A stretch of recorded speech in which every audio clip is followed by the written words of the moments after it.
We all got skills. We have talents and we have passions. But mine happens to be sex. This is the Funsexual podcast with your oversharing swinky best friend, Majesty. And I'm talking sex and all of the ways and all of the things that make sex, well, fun.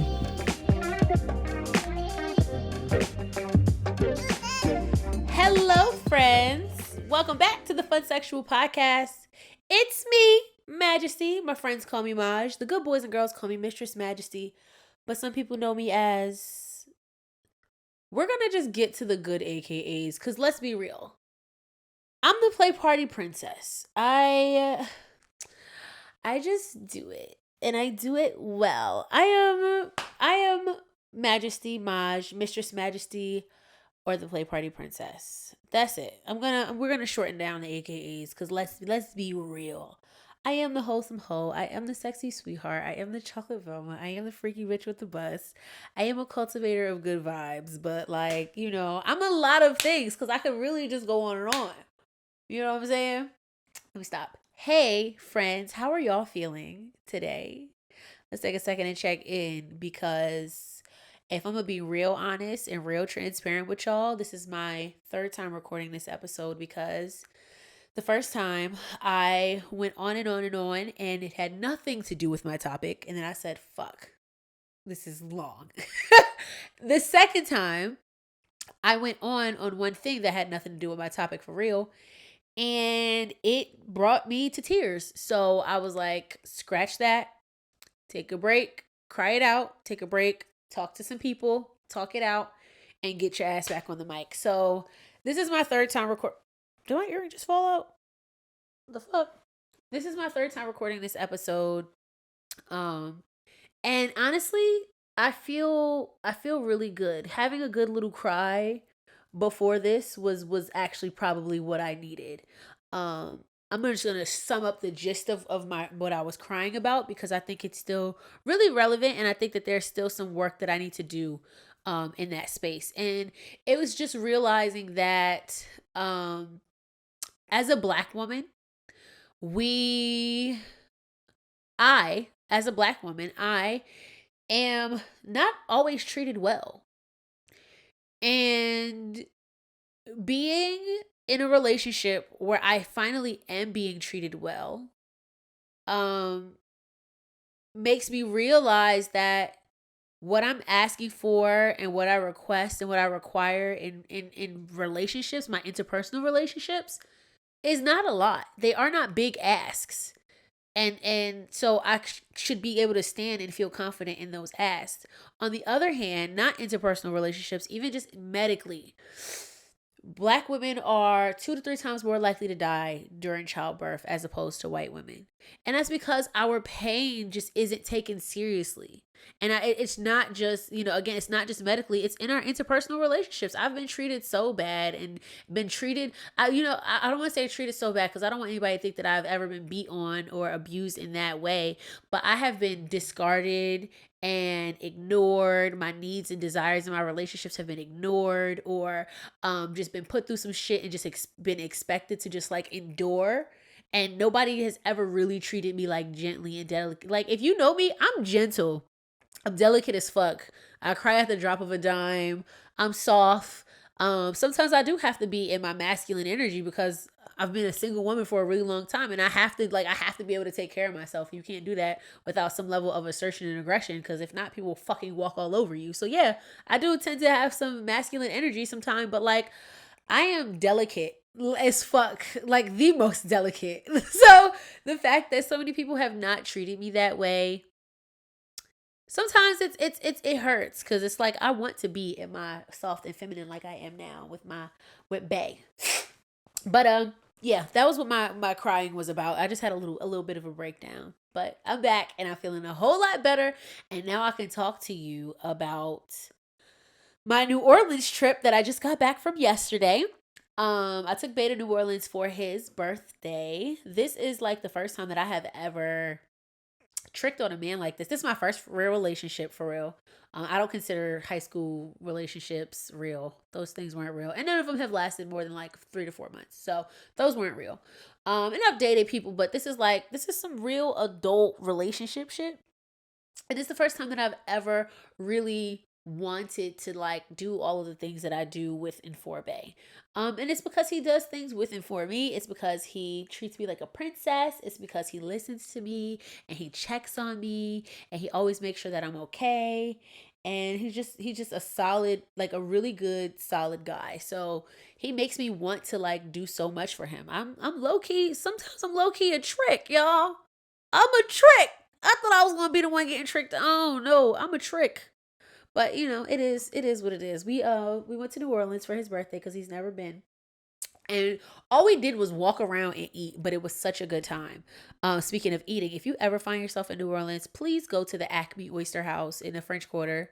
Acme Oyster House. They have these char grilled oysters. That's like what they're known for. And they are fucking spectacular. The best oysters I've ever had. They're covered in like butter, cheese, garlic, I'm assuming parsley, and we got ours topped with like some crab meat, and they're cooked. So if you don't like raw oysters, you know, that's a good idea to try those. They were fucking delicious, and they give you bread so you can like sop up the butter that has now fallen as you've eaten. My mouth is getting juicy thinking about it. It was so good. Those oysters were so fucking good. I just want to make sure this is still recording. Okay. Those oysters were so fucking good. So yes, if you find yourself in New Orleans in the French Quarter, definitely go there and check them out. We did something that I've never done before while I was on this trip. And that was we were having sex at one point, and we rewind. We were watching TV. I was watching Black Mirror because the new season of Black Mirror just came out. And he, you know, we started playing around a little bit, but like also still wanted to watch TV. So we were literally like watching, like really into the show, watching TV and having sex at the same time. But like, so we made sure that we were in all positions where we could both still watch the TV, but we were like actively watching the TV and having sex. And it was just like slow sex, you know, going through the motions. And it felt good, but I've never done that before. Usually, you know, you Netflix and chill or whatever the fuck. By the time you start having sex, you're no longer watching TV, you know, but we were like really into the TV. And so that was really fun. And at the end, we were both like, we would like to do some more of that, because it was like, you know, just chilling and watching TV, but still getting a little freak on. I really do love that I get to explore different things in this relationship. It's teaching me a lot about myself. It's teaching me that some of the things that I thought were strengths, you know, some things that I thought I was good at, I actually am not good at. I thought that I was like the best communicator in the world. I'm not. I'm very avoidant, and I didn't know. But I thought that because I didn't really argue much with people that I was doing something right. No, I just wasn't. I just wasn't dealing with shit for real. Like I really just was not dealing with shit. So it's teaching me that about myself, and it's interesting to watch. But I also really enjoy it. I will say that being in a polyamorous relationship it forces you to communicate in ways that you don't even realize. It forces you to face things that you might not even want to like have to face. You didn't even know that you have to face these things, but you have to, like, in order for it to work and to stay ethical and to stay, you know, a functioning relationship. Like, you are forced to communicate in some crazy ways that you're not generally taught to. And so, you know, we are learning that. We are learning. My whole bra out. And if you are watching on YouTube, look up the Funsexual podcast. You can see the brown bra I got on. Damn, whole shit was out. But yeah, this relationship forces us to like communicate in ways that I've never really had to communicate before. Granted, I've been polyamorous. I have identified as polyamorous for I don't know, 3-4 years maybe, I identified as polyamorous. I knew that I was going to be like a swinger for like the rest of my life, but I didn't know what my romantic life would look like. I hadn't really seen myself romantically in a romantic relationship for a long time, but um I've identified as a polyamorous person for a long time. If you listen to the podcast, you know, episode 21, How I Poly, I was talking about my journey in and through being a solo poly person, identifying as solo polyamorous. For those who don't know, solo polyamorous is a relationship configuration where you are your primary relationship, and then all of your other relationships are secondary and tertiary from you, but you are your primary relationship. And what that looks like for me at that point in time, I did not see myself having kids with somebody, having a nesting partner, living with somebody, sharing finances with somebody, considering somebody else's like needs and desires over what I wanted and needed for myself. It was really going to come down to like, what do I want and need for myself? And then maybe it would get to like, how does that affect the other people in my world? You know? Or it looks like you have, you know, I was dating people who had primary partners and I was their secondary. I was a lot of people, I don't say a lot of people. I was a couple different people's secondary partner. Um and they were my secondary partner, but I was my primary partner. I did not have a primary. And that worked for me for a long time, or long enough at least. And then I don't know, somehow I fell into this relationship. Like I think about it all the time. How the fuck did I fall into this relationship with this amazing man? But really he treated me delicately. He treated me gently. He's been kind to me. He's been good to me. This man literally fucking, I hate gushing so much, but I do. I do it all the time. He opens the door for me, the car door for me, every time. He buckles me into my seatbelt and then kisses me and then goes around and gets in the car. Like straight passenger fucking princess treatment. And I love it. I love it. I love it. I love it. I love it. I love it so much. But yeah, that's how I ended up in this relationship. So at this point in time, that is my primary partner, which I just did not see myself. I didn't see myself going into this. Other things that I didn't see myself or see for myself is like just some of the shit that you like go through and work through as a person in a polyamorous relationship. So let me say this first. This episode is about polyamory and just the unfoldings and doings of my current polyamorous relationship, raising it down. So, my partner, my primary partner, was in a polyamorous marriage for years, right? And he has a lot more experience in polyamory as a primary partner than I did, because again, I had only been, you know, the secondary and tertiary partners to other people, never nested, never shared finances. I feel like it never really got that serious, other than outside of like really like dating and liking somebody, but it never really got that serious and super emotional for me, right? So he has more experience in that way, and that is, I think, why he is able to be to some degree like really patient with me and to really pull me to the side and be like, so we're gonna talk about that. We don't need to talk about that now, but we're gonna talk about that. And I'm like, fuck, now we have to communicate. We have to communicate. Oh my God. It's humbling. It's humbling to realize that maybe I'm not the mom and maybe I don't know everything. Maybe there's still more to learn and I could be a better partner to somebody, whatever. But it's a real thing. I will say that in this, you know, my family seeing me in and through this relationship, and just sometimes the questions that they ask are funny because I grew up in a very Islamic household. My mother was a co-wife. My mother's husband had a wife before my mother married him, one of my mother's husbands. And we used to like hang out at their house, and their sons were my brothers. And so we would all, and me and my sister, we would all play together. Like that was a very real thing in the Islamic community, especially in East Orange and Newark and Irvington, where I'm from. Everybody knew everybody. Like, you know, marrying somebody's husband and, you know, becoming co-wives with that person and intermixing the families and stuff like that was not an uncommon thing. But for some reason, I'd never thought of that as polyamory. At least not in the way that I see it now. I never really thought of that as polyamory, but it 100% was. And so for the fact that my sister has seen this growing up, my mother has experienced it, I'm pretty sure most of the women in my family have been co-wives at some point. The fact that there's still like these questions that I get sometimes are like, or like, they just don't understand certain things sometimes. And I think because they think, of the sexual aspects of ethical non-monogamy, is, where a lot of their questions come from. But like, y'all have been around this shit more than I have, experienced it more than I have. So it is what it is. But to be clear, because this has come up in my family, it's come up in my partner in a relationship that he was pursuing with someone. Being polyamorous doesn't mean that you are greedy. It doesn't mean that you are insatiable. It doesn't mean that you are not satisfied in your relationships. Being polyamorous means that you have the capacity to love other people, to love more than one person. And you want to be ethically non-monogamous. You have the capacity to do that, and you have the willingness to communicate that with everybody.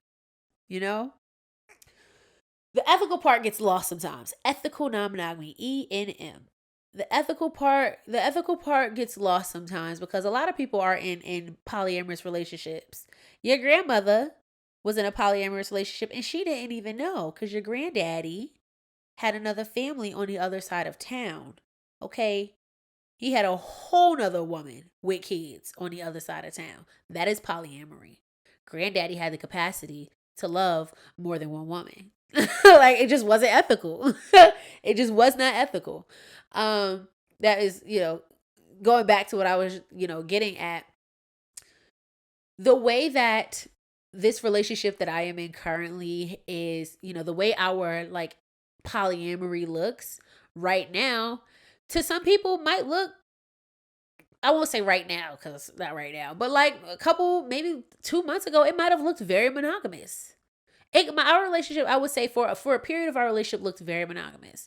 We were two polyamorous people, but we were really just focusing on each other. And, I think both of us were trying to like date other people, deal with financial stuff, deal with career stuff, dealing with moving, dealing with other personal issues, trying to really get to know each other, solidify our relationship. It was, for the most part, during all of that, it was mostly just us together. So it looked very monogamous. But, we both had this desire, especially with the fact that he lives in Miami, I'm in Philly. We both had this desire to like date other people. And, being so far apart physically, 1,000 miles apart, it makes you want somebody closer. Like, yeah, hell yeah. When I'm not with you, like, I want somebody that I could go to the movies with, I could flirt with, talk to, get to know, build a connection with, have special moments with. I want all of that stuff, and I don't feel like it has to be with him. It does not have to be with him. I have the capacity to give that love to somebody else as well and to pour into somebody else as well. And not only do I have the capacity to do it, I have the desire to do it because I love the way loving somebody makes me feel. I love the way loving somebody makes me wake up in the morning a little bit more optimistic and a little bit more happy, and being with somebody who appreciates what, I bring to the table, what I offer, and wants to grow and learn with me and teach me shit about myself and force me to communicate even more. Like, I want to be the best communicator ever. I want 37 lovers. No, I don't want 37 lovers, but like I do want to be a really good communicator. I want to be a really good person to be in a relationship with, if that makes sense. Like I want being with me to be so easy, and not in a like I don't communicate and I'm super passive way. No, I want being with me to be easy, as in like we go through shit, but we work through shit and we move on to the next. That's what I want being with me to be like. That is how I want being with me to feel.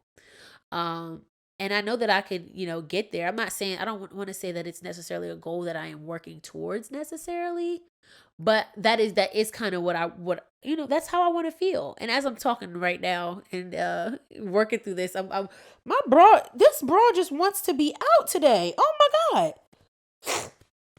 This is why I don't wear bras. But as I'm talking through this, right? Like as I'm talking, recording this, I'm also like working through it. I will say one of the things about polyamory that I didn't realize, because again, this is my first primary partner. One of the things about being in this relationship that I didn't realize is how protective you become over your partner. I never heard anybody talk about this or warn me of this. So I wasn't prepared for it. And it's you dabble a fine line in even trying to like figure out like what is your position to say or to do in these situations. And so I'm going to give an example. Bay was meeting women online on like a dating app, and he was going out on a date with this woman who showed up to the date an hour late. How are you showing up to a first date an hour late? That alone made me say, I don't like her. I don't like her. Why? I just feel like this man, he's such a good man. He's such a sweet man. He's not taking you on no bullshit date. He's going to take you to somewhere that he researched, looked up, TikTok, Yelped, Google reviews, pictures, recommendations. He's going to take you to a nice spot that got some good food. He ain't cheap. So he gonna make sure you eat. He gonna make sure you drink. He might plan an activity afterwards. Like, it's gonna be a solid date. And bitch, for you to show up an hour late, you don't deserve him. Go away. I want him to find somebody. I want Bay to be with somebody who deserves him. So when he be telling me about bad experiences he be having on dates with some of these women, I just be like, do you want me to say something? Because let me tell you, she's not the one. I have become so overprotective where in most cases I probably wouldn't really care that much. But because I think that he's such a good man and low key, let me be real. It's no secret that we're together. If you know him, if you know me, you probably know, right? I don't want none of these bitches. First of all, I'm not even gonna let him take nobody on no bullshit date, because that is a reflection of me. And I am not going to have nobody out here thinking that I'm just, taking the crumbs. No. That's not going to happen. So I'm going to make sure that he take you on a good date. I'm going to make sure that that he plans it out, has a good time. He's good at doing that shit on his own, so I will not take all of his credit. But I'm just saying, the bar is high. The bar is high. The bar is going to stay high. And if you come around here into this polycule situation, I want you to know that's how we operate. Not just how he operates, not just how I operate. That is how we as a unit operate. So if you're going to come into this mix, we here. And I want to be cool with my metas.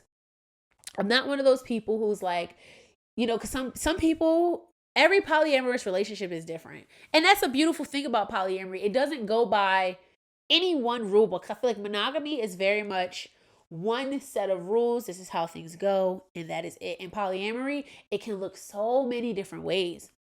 For some people, your partners might not want to know your other partners, and that's okay. That's okay. As long as that's communicated and it's clear on all sides, that's okay if that's how y'all want to operate. Personally, me, I want to know my metamors. I want to hang out with my metamors. I want you to hang out with your metamors. I was just telling Bae this weekend, I would love to have another male partner that I'm very serious with. And I want them too to like go do what boys do. Go watch sports stuff and go to the bar. Or like if we were going away for Bae's birthday, maybe they would also want to come along. It could be all three of us. Like, I want them to have a relationship outside of me, because I want it to all be, we all here, we all chilling, we all cool, we not lying to each other, we know what's in the mix, and we genuinely care about each other. We will take care of one another far better if we care about each other.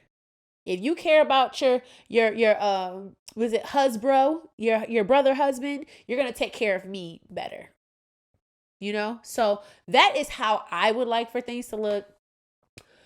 The dating pool got shit floating on the top. It's like the water's kind of green.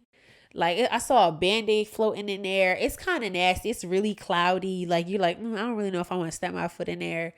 The dating pool is full of shit. And so I don't know what that's going to look like for us in this polyamorous dynamic. But I would love for there to be a situation where I have my primary partner and I would love another male masculine partner, and I would love a femme femme identifying presenting woman person. That is what I would like. If that could happen, it would be great. Honestly, I would love for us to all kind of like be romantically involved with one another. But if we could all at a minimum just be really cool, like a nice family, I would absolutely adore that. I would absolutely love that. I would love to be going out on dates with, both of my partners. Both of my male partners. I want to go out on a date with all of us together. I want all four of us to go. Like I love big love. I love this idea of big love, and y'all know I want my fucking commune. My kinky commune it's going to happen in my lifetime. My kinky commune is going to happen. And low key, I just feel like it's going to be a mixing of relationships on the commune. Here's what I would really like for the commune. This is a sidetrack. But what I would really like for the commune is I want us to all co-parent, right? And what does that look like for me? I don't want to have to care who the father of my child is, low key. All of y'all are my lovers. So if I get pregnant, I want to know that we are all here taking care of all the kids. We're not taking care of this one better because he's my biological child. We're taking care of all of the children. We're making sure that all of their needs are met. None of them are going without food and clothes and shelter and education and love and appreciation and consideration. Like all of them are getting all of their needs met, and it doesn't matter who created the child. That is what I would like. Let me tell you what else I would like on the commune. Janelle Monáe. I'm just throwing it out there. If we are talking commune, I believe in the powers of manifestation, so I'm going to speak it. I would like Janelle Monáe and Janelle on a commune. Just saying. But I really have this idea, this love of big love. I really have this idea of communal living. As much as I love having my space, if I was amongst a community of people who had similar ideas about sharing of responsibilities and cleanliness and mutual respect, I could live on a commune happily. And if they was black and it was kinky and it was poly too, like what else do we need? I've talked about this before. I've talked about this many times. I just feel like it's very doable. And every time I talk about it, people be like, oh, I would be so down. But I'm like, are you really down? Because when we start talking like finances and stuff like that, are you really going to be down? Because if we're going to build it, we got to build it. I can't do it by myself, y'all. If we're going to build it, we got to build it. And if you down, let me know that you down. Because I want this to happen before I'm 35. I'm just saying. Another way that polyamory has forced me to communicate in some ways is kind of like checking what's mine and what's ours and what's his. And I say that in sometimes you get into an argument, right? And you realize that what you're arguing about isn't even what you were like initially mad at. Or you realize like this wasn't even my like shit. This wasn't even my shit. And now I'm super passionate about it. This was some shit that wasn't even your shit. It was your other partner's shit that you took on. And now it's like here. So it has forced me to like really look at like what is mine. What are my issues? What are my problems that I'm having? And it might be my problem that I'm having with you, or my problem that I'm having in this situation, but like what do I need to work on in this? Because in every argument, I don't think that any argument is 100% anybody's fault. I don't think any disagreement is 100% anybody's fault. So even if it's 5% mine, what in this is mine, so that I can take that, after we deal with here, I could take that and I can go handle that, work on that, talk that out with my therapist. I need to find a new therapist, but go talk that out with somebody, journal about it, sit about it, think about it, whatever. But what is mine in this, so I can take that back and fix that? Because you don't want to, like, the worst thing is like having to deal with those issues more than once. You are already involved with different people. Like, it's just, let's if we have to deal with some shit and work through some shit, let's work through it one time so we never have to come back to this again. Please. Let's not make the same mistake 2 and 3 times. I did deal with a little bit of jealousy, and I'm sure in this relationship I will deal with more jealousy. I remember there was a time where me and my partner talk a lot, and he was interacting with someone new, and we were on the phone, and he had to like get off the phone because she was coming over, or they were going out, or whatever it was. And I just remember being like, but usually this time of the day is reserved for me. And having that feeling, and not like I don't want you to go on this date, but it was just like I need to now start to readjust my expectations. We're not, sometimes we're not going to be able to talk, after work hours. Sometimes that time is going to go to somebody else.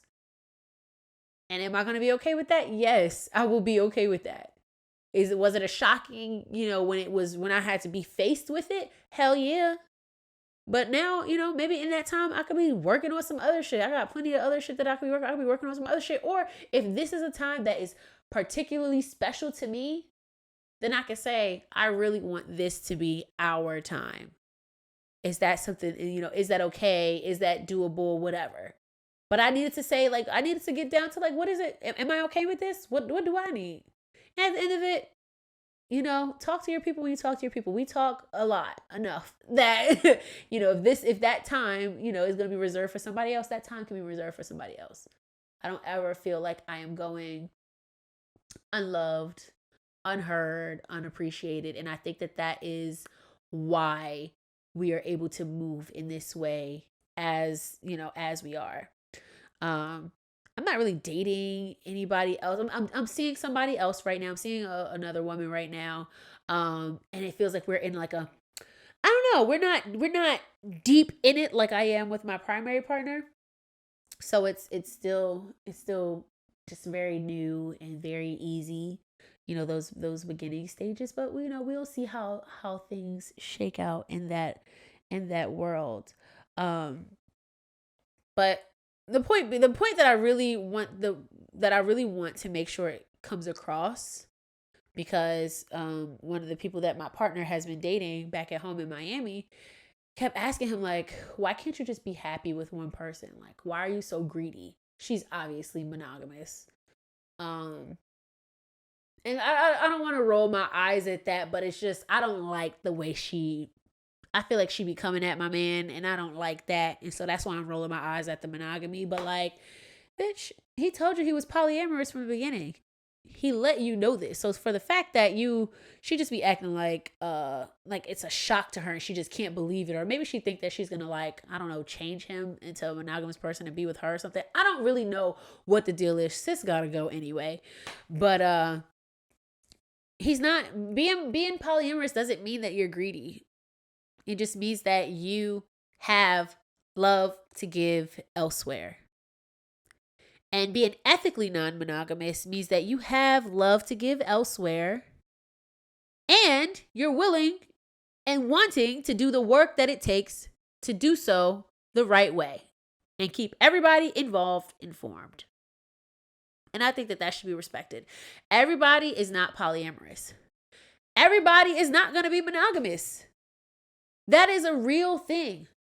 Everybody is not monogamous. So to even turn your nose up at the, the other side is it's kind of unnecessary because I can't force polyamory on anybody. I've had people ask me before, like, I've been thinking I want to do this. How do I get my partner to like do this? You can't get your partner to do anything. You can, give them, bring up the conversation and talk your way through it and maybe, see if they can get to your side or whatever. But you can't get anybody to be anything that they're not. I can't teach you how to get anybody to do anything. I don't know how to make people do things. Let's let that be very clear. Mistress, majesty or not, I don't know how to make anybody do anything that they don't want to do. I know how to ask and present an idea and maybe make a little debate. You know what I'm saying? I could be pretty convincing, but I cannot force anybody to do anything. And I have no desire to force anybody to do anything because I enjoy pleasure. I enjoy fun. I enjoy freedom. And when you force somebody to doing something, you take away their freedom. You take away the fun. So, let's be nicer to people, even if you don't necessarily agree with their lifestyle, their dating lifestyle. Let's be nicer to people and encourage just being honest and being ethical, because that's all that we're really doing. Raisin, please get down. Get down. Move. That's all that we're really doing. We're just being honest and ethical, and not just with our partners, but with ourselves in what we want and what we desire and what we need in our relationships. Okay? So that's that. Now, we are going to move on to the Let Me Put You On part of the podcast. What does Let Me Put Y'all On? Let Me Put You On is where I put you on to something that you may or may not know. It could be anything. It could be a toy. It could be a device. It could be an event. It could be a person. It could be whatever I want to put you on to. So this week, I am going to put you on to this item here. If you are watching on YouTube, which you should be watching on YouTube at the Funsexual, you will see that I am holding on to a glass dildo. Right? Now, I'm not putting you on to the glass dildo itself. What I am going to put you on to is a form of temperature play that I have thoroughly enjoyed. Okay? So what I like to do with my glass dildo is I like to put it has fingerprints and like my hand lotions all over it. I've been touching it a little bit today. But I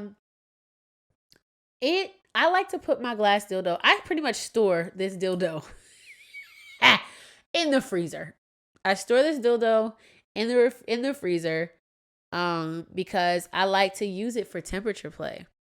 So what I'll do sometimes after having sex, and usually when I'm like, kind of coming down off the sex, getting to the point where the sex is not, don't want to have sex anymore, I'll go ask my partner to go grab this dildo out the freezer and then use it on me. And it's like so nice and cooling, and it has like these ridges on it which feel, sort of like massagey. And as it like warms up to your body temperature, it feels almost like ice melting without the water coming out. And it's just hot. It feels so really good. So what I'm trying to do here, y'all, if y'all not paying attention, what I'm trying to do here, y'all, I'm trying to help you elevate your sex life. I'm trying to give you some tips and some tricks and some things that you may have heard of, may not have done. Raisin, please stop. Get out. Put your glass dildo in the freezer after sex is done. Give it aftercare. Don't be going all crazy because it's a glass dildo anyway. You don't want to be going all crazy because they are a little rigid. I mean, for me, they're a little rigid and they hurt. But just taking it and doing some nice, long, slow stroking after to like cool the pussy down. It's nice. That's all I can tell you. It's nice, and I highly recommend, and I think that you should do it too. All right, now. We have to add a new song to the Funsexual playlist. What is the playlist? So the playlist is a list of songs to play to. Duh. You can find the Funsexual playlist on Apple Music and Spotify, and it's in the link in my bio on Instagram. But this week we are adding Rocket by Beyonce, because we're going to rock it till waterfalls. Fantastic song. Very sexy song. It's been out for a while, but I heard it again recently, and I was like, this is definitely a nice play song. So definitely go listen to that. And before I check out and sign off of this podcast, off of this motherfucking mic for the week. Make sure that you are taking some time for yourself in whatever ways that looks like. Even if that's just sleep. Get the sleep that you need. Take care of your body. Do whatever, do the things that make you feel good, y'all. And don't judge people for doing what they need to do for themselves. I can be a judgy bitch sometimes, and I have definitely seen people doing things that I didn't think were in their best interest. But they are coping in the ways that they need. Not even coping. I don't want to use coping because then it sounds like they're doing drugs or some shit. But like, the bad drugs. But like, if somebody needs to spend a little extra money because they need to go to the spa, even though they probably shouldn't be spending that money, like it ain't my business. It ain't my money. And sometimes you need that space and time. So just really leave space and time for people to like deal with their shit. Right? And you take whatever space and time you need to deal with your shit, because let's be honest, it's hard as fuck right now. It is hard. Being an adult in the world in 2023, it is fucking hard. And like, all we really need to do is just be lending a little bit more patience and a little bit more grace to everybody, because we could all use it ourselves. So that's it. Just be nice, be kind. And that's all I got. So I love y'all. And yeah. Bye.